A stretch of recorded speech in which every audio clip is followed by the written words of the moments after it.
नमस्कार, मैं अखंड द्विवेदी आप सभी को सामाजिक अध्ययन जिसे सोशल स्टडीज़ कहते हैं इसको पढ़ाने के लिए उपस्थित हूँ। और जैसा आप समझ पा रहे हैं, सामाजिक अध्ययन या सोशल स्टडीज़ जिस विषय जो आप कहते हैं, बच्चों में कई सारी भ्रांतियाँ हैं इसको लेकर के। भ्रांतियों के संदर्भ में ये है कि चूँकि ये विषय 4 अलग अलग सेक्टर्स में विभाजित है, तो बच्चे इसको लेकर के कंफ्यूज हो जाते हैं और कभी कभी उन्हें लगता है कि the most typical subject is that one. Okay, तो हम उपस्थित हुए हैं आपको इस विषय को थोड़ा सा रुचिकर बनाने के लिए, और साथ ही साथ सूक्ष्म से सूक्ष्म, चाहे वो माइन्यूट आपकी डिटेल्स हो या एक ब्रॉड लेवल पे हम इसको लेकर के चलेंगे, जिसमें से आपके सारे कॉन्सेप्ट भी क्लियर होंगे और रुचिकर, बेहद रुचिकर ढंग से, और साथ ही साथ इसको हम व्यवहारिक ढंग से प्रस्तुत करने का प्रयास करेंगे, जिसमें चाहे वो मल्टीपल चॉइस क्वेश्चन, बहुविकल्पी प्रश्न हो, चाहे वो आपके शॉर्ट आंसर्स क्वेश्चन हो, लघुत्तरीय या दीर्घोत्तरीय प्रश्न हो, उनको हम डिस्कस करेंगे डिटेल में। साथ ही साथ जब हम सारे पुस्तकों के सिलेबस की चर्चा करेंगे तो उनमें जब जो भी चैप्टर्स इंट्रोड्यूस करेंगे और जिन चैप्टर्स में आपको मैप की आवश्यकता होगी, तो मैप के साथ डिटेल अध्ययन हम करेंगे। मैप में ना सिर्फ हम इंडिया के रिगार्डिंग बल्कि कंटेम्प्रेरी वर्ल्ड के रिगार्डिंग भी बहुत सारी चीज़ों को हम आपको लेकर के आएंगे। सामाजिक अध्ययन सामाजिक विज्ञान से थोड़ा इतर सब्जेक्ट है, डिफरेंट आप कह सकते हैं, क्योंकि सोशल स्टडीज़ एक कंपैक्ट स्टडीज़ को लेकर के आता है, चाहे वो सोसाइटी को हो, चाहे वो कंट्री को हो, या कंटेम्प्रेरी वर्ल्ड को, समकालिक दुनिया के संदर्भ में। अब ये सब्जेक्ट जो है तो 4 अलग अलग चीज़ों में विभाजित है, जिनको लेकर के मैं आज आपको एक ओवरव्यू लेकर के उपस्थित हुआ हूँ, जो आपको मैं बेसिक चीज़ें बताने के लिए उपस्थित हुआ हूँ, और साथ ही साथ एक आपको ये फंडामेंटल परसेप्शन भी दिया जाएगा। मूलभूत से आपको जो भी चीज़ें दी जाएगी कि इस तरीके से हम बच्चों को एक अलग तरीके से प्रस्तुत कर सकते हैं, व्यवहारिक बना सकते हैं, साथ ही साथ इसको एक अलग तरीके से रुचिकर, क्यूरोसिटी सीकर्स डेवलप कर सकते हैं, जिससे कि कुछ बच्चे 10वीं 12वीं के बाद यूपीएससी लेवल भी अटेम्प्ट करते हैं। मल्टी कॉम्पिटिटिव एग्जामिनेशंस में भी बेसिक 10th स्टैंडर्ड से सवाल आते हैं, चाहे वो एनसीईआरटी सेक्शंस को लेकर के हों, तो उन चीज़ों पर भी हम डिस्कस करेंगे जो कॉम्पिटिटिव लेवल पे चीज़ें आती हैं।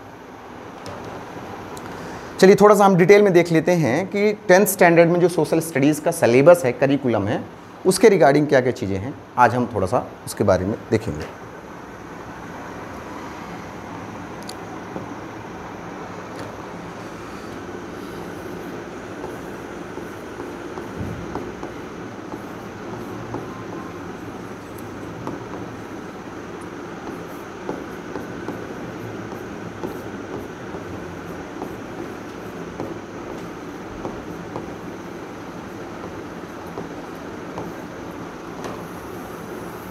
सामाजिक अध्ययन, खासकर जब हम बात कर रहे हैं 10th स्टैंडर्ड की,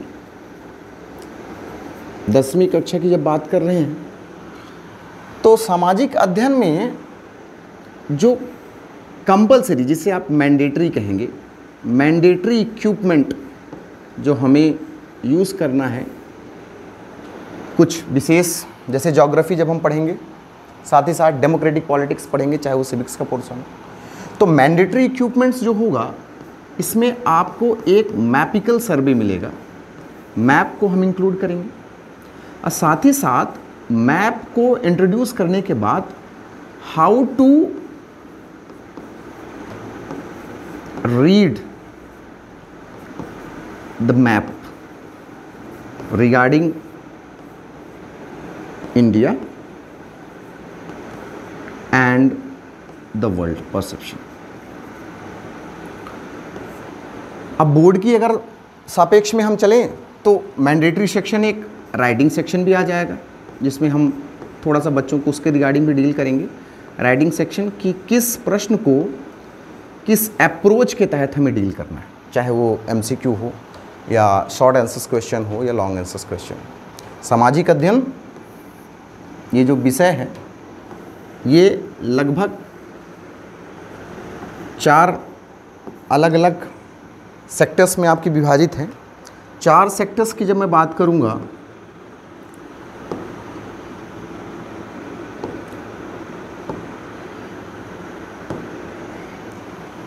तो सबसे पहला जो इसमें आएगा आपका हिस्ट्री। हिस्ट्री इतिहास अभी तक जो है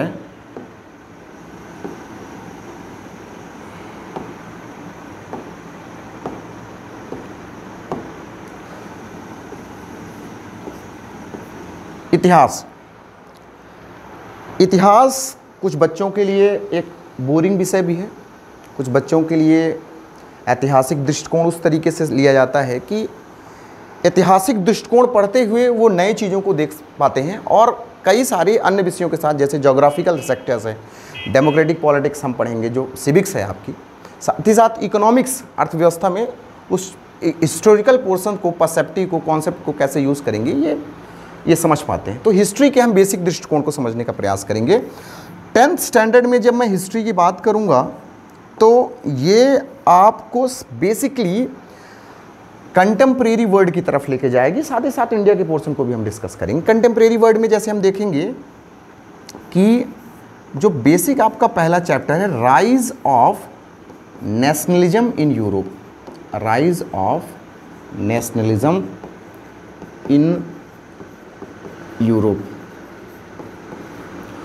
अब अगर हमने नेशनलिज्म इन यूरोप में पढ़ लिया, जैसे इंडस्ट्रियल सिविलाइजेशन यूरोप में स्टार्ट हुई थी, अगर हमने नेशनलिज्म फंडामेंटल टॉपिक यूरोप का पढ़ लिया तो हमारे लिए बहुत हद तक आसान हो जाएगा कि हम नेशनलिज्म इन इंडिया पढ़ पाएँ इसको, जो कि हमारे अगले अध्याय में यही है। राष्ट्रवाद का जो स्वरूप हमें इंडिया में दिखाई पड़ेगा, इसके बारे में भी हमें पढ़ने को मौका मिलेगा। 2 परसेप्शन अगर हमें डेवलप हो गए तो ये तीसरा जो आपका अध्याय है, चैप्टर है द मेकिंग ऑफ वर्ल्ड, इसको आपको एक अलग तरीके से रचनात्मक स्तर पर अगर आप देखेंगे तो ये अलग तरीके से आपको डेवलप करने में मौका मिलेगा, द मेकिंग ऑफ इंडिया। इसके साथ साथ जो आपकी लास्ट है, यहाँ से ख़त्म करते हुए हम प्रिंट कल्चर कैसे इंट्रोड्यूस्ड हुआ, प्रिंट कल्चर को भी हम कवर करेंगे। ओके, ये हिस्टोरिकल पोर्शन है, और इनमें से जो सब्जेक्ट पोर्शन है तो राइटिंग सेक्शन को तो हम डिस्कस करेंगे ही, साथ ही साथ जो कम्पिटिटिव लेवल्स में बेसिक टॉपिक्स आते हैं उनको लेकर के हम बृहत्तर रूप से फोकस करेंगे। आप जो नेक्स्ट हमारी सब्जेक्ट है तो ये आती है हमारी the most important one, that is your geography. The most important yet most practical and pragmatic, बहुत ही ज़्यादा व्यवहारिक है, प्रैक्टिकल भी है, और मुझे लगता है कि ज्योग्राफी पढ़ने का तरीका आपका एक अलग अप्रोच के साथ होना चाहिए। जब भी आप ज्योग्राफी पढ़ें, चाहे वो दुनिया की पढ़ें चाहे इंडिया की पढ़ें, तो आपका एक परसेप्शन होना चाहिए कि एक नागरिक होने के नाते हमें अपने देश में क्या ज्योग्राफिकल स्ट्रक्चर हैं, क्या मिनरल्स हैं, और क्या फंडामेंटल रिसोर्सेज हैं, उसके रिगार्डिंग डेवलपमेंट की जो हिस्ट्री रही है तो उसके बारे में हम पढ़ेंगे। और इस बार ये जो 10th की स्टैंडर्ड की आपकी कंटेम्प्रेरी वर्ल्ड है ज्योग्राफी, तो ये लगभग पॉपुलेशंस के रिगार्डिंग, रिसोर्सेज के रिगार्डिंग, उसके डेवलपमेंट के रिगार्डिंग और एक सीरीज़ में भी लेके जाएगी जो कि बहुत ही रुचिकर है। और मैंने आपको जैसे पहले बताया कि ये प्रैग्मेटिक भी है, प्रैग्मेटिक व्यवहारिक स्तर। ज्योग्राफिकल पोर्शन में अगर हम डिस्कस करेंगे तो ऑरिजिन में हमारा पहला ही चैप्टर हो जाता है रिसोर्सेज एंड डेवलपमेंट।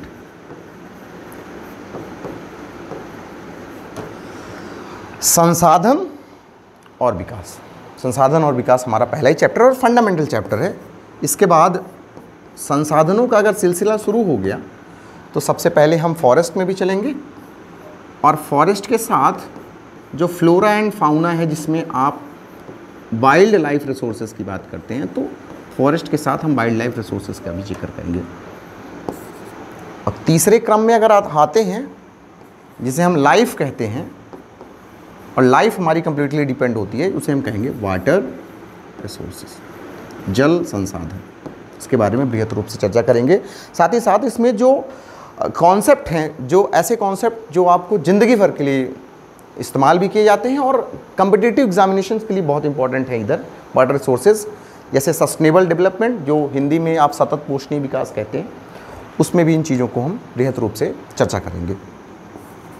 इसमें जो एक इम्पॉर्टेंट चैप्टर है बोर्ड के पर्सपेक्टिव में अगर हम जाएं, तो ये चैप्टर पर आपका बेसिकली फोकस किया जाएगा, life lines of Indian economy. Indian economy as an Indian citizen, मुझे लगता है कि आपको बृहत्तर रूप से एक वाइड फॉर्म में इन चारों चीज़ों को आपको अध्ययन करना चाहिए, और ये रुचिकर भी है और हमें जानने की हमारी नैसर्गिक जिम्मेदारी भी बनती है। ध्यान रखें आप कि जब ये चीज़ें हम पढ़ेंगे तो जिन टॉपिक पे हमें मैप वर्क करने की आवश्यकता होगी, जैसे life lines of Indian economy, और एक आपका जो बेसिक चैप्टर आएगा इंडियंस के regarding minerals and resources, minerals and resources, इन दोनों चैप्टर में हम खास करके वर्क करेंगे, और वो है मैप वर्क रिलेटेड। जितनी भी एक्टिविटीज़ हैं, how to locate a particular place in a map, we will discuss it thoroughly.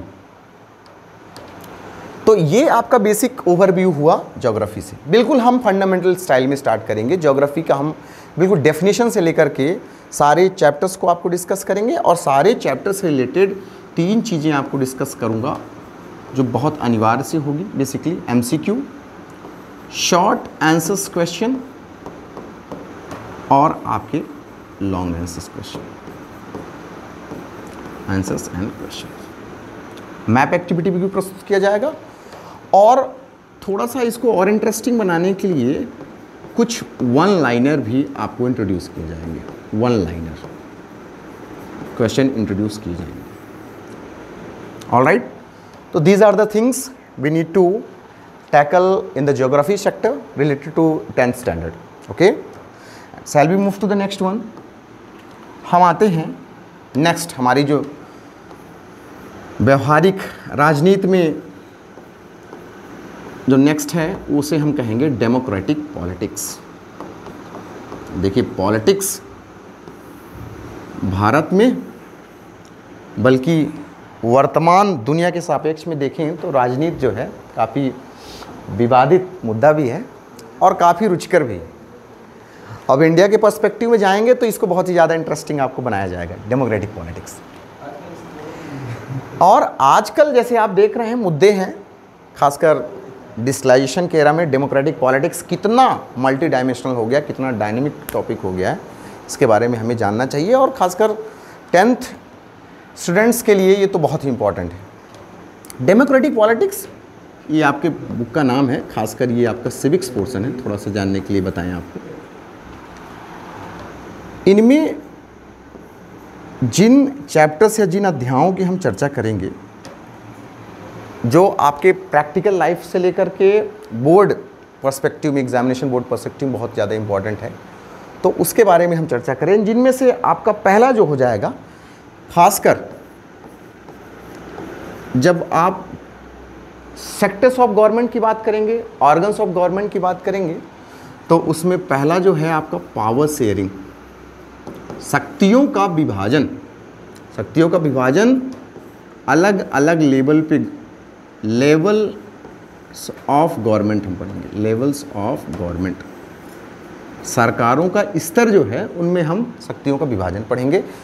दूसरा, जो हमारा भारत देश की जो राजनीति है किस चीज़ पे बेस्ड है, जिसे आप कहेंगे pillar of democracy, the basic fundamental principle behind our democratic politics, that is our federalism, जिसे हिंदी में बहुत ही इम्पॉर्टेंट फॉर्म में समझा जाता है संघवाद के रूप में। संघवाद के बारे में भी हम चर्चा करेंगे। साथ ही साथ अगर हम इन चीज़ों की बात करें तो political parties, political parties and the role of political parties, role of political parties.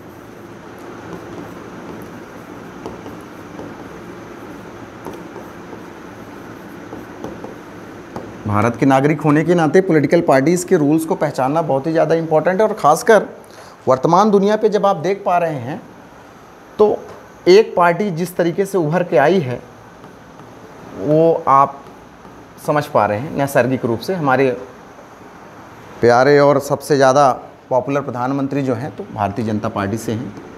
Rules regulations को देखेंगे और लार्जेस्ट पार्टी कैसे समय के साथ उभर के आई इसके बारे में हम अध्ययन करेंगे। ना सिर्फ भारत की पॉलिटिकल पार्टीज़ की चर्चा करेंगे बल्कि एक कंटेम्प्रेरी समसामयिक दुनिया के सापेक्ष में हर एक डेवलप्ड कंट्रीज़ के पॉलिटिकल पार्टीज़ की हम चर्चा करेंगे जिनका अपना हिस्टोरिकल पर्सपेक्टिव रहेगा।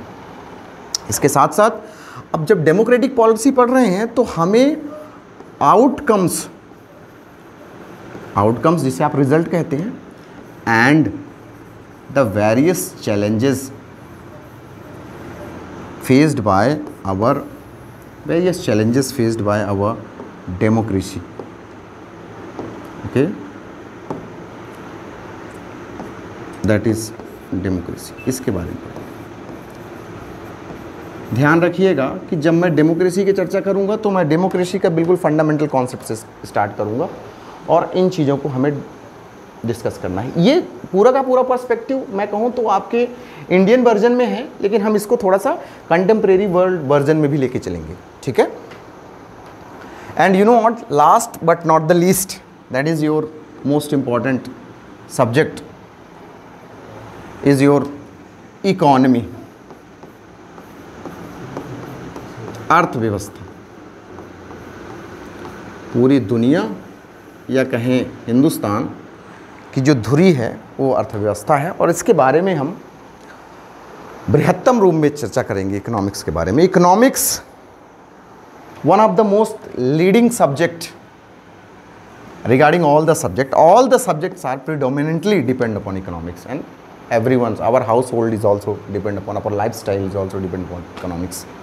तो ये कह सकते हैं कि this is the pillar of our India and not only in India, हमारे लाइफ में भी है। तो इसके बारे में हम बृहत रूप में देखें। और पहला जो चैप्टर है उसमें सबसे पहला ही चीज़ हम जो पढ़ेंगे वो डेवलपमेंट पढ़ेंगे। Development regarding economic growth, economic growth, जिसमें हम चर्चा करेंगे role of HDI, role of world bank और वेरियस पैरामीटर। बहुत सारे ऐसे मापदंड हैं जिनके बारे में हम डिस्कस करेंगे कि कैसे, कौन से ऐसे मापदंड हैं जिनसे हम डेवलपमेंट, जिसे आप विकास कहते हैं, विकास को मापने का एक तरीका है।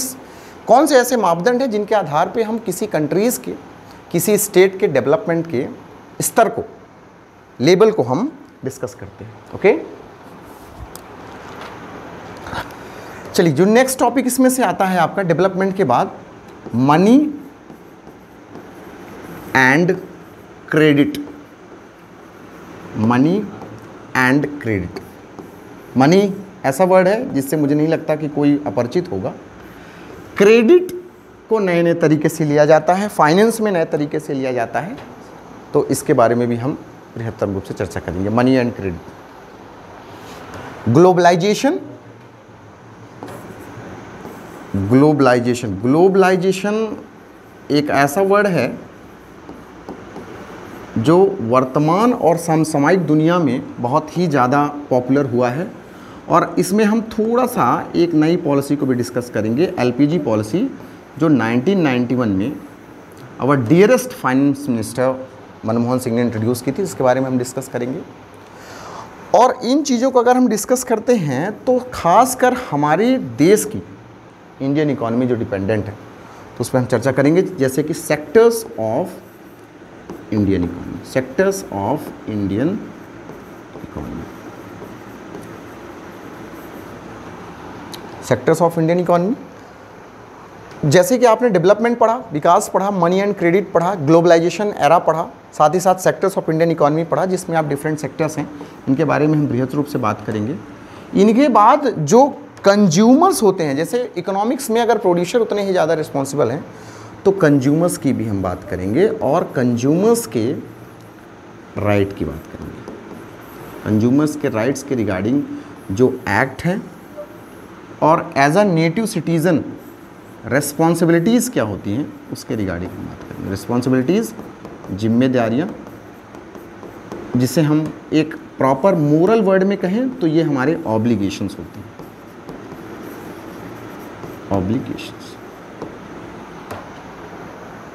तो हम ये कह सकते हैं कि जब भी सोशल स्टडीज़ की चर्चा होगी, खासकर 10th स्टैंडर्ड को लेकर के, तो हिस्टोरिकल पर्सपेक्टिव से लेकर के geographical, as a democratic system of India, और साथ ही साथ इकोनॉमिक्स को भी हम एक इंटीग्रल तरीके से इसे इन्वॉल्व करेंगे। जैसा कि मैंने कहा आपको कि मैं एक सोशल स्टडीज़ को बेहद रोचक ढंग से पढ़ाना चाहूँगा, जिसको आप परस्यू कर पाएँ और आप अपने सारे कॉन्सेप्ट्स को लेकर के एक बार बृहत्तम रूप से संतुष्ट हो पाएँ, सेटिस्फाई हो पाएँ। उसमें मैप चीज़ें इन्वॉल्व तो रहेंगी ही, साथ ही साथ जो बेसिक क्वेश्चंस हैं वो बताया जाएगा, और इन सारे कॉन्सेप्ट्स को एक कॉम्पिटिटिव लेवल में भी थोड़ा सा लिया जाएगा, not only for the board perspective. Okay, on that note, that's it for the today. Thank you.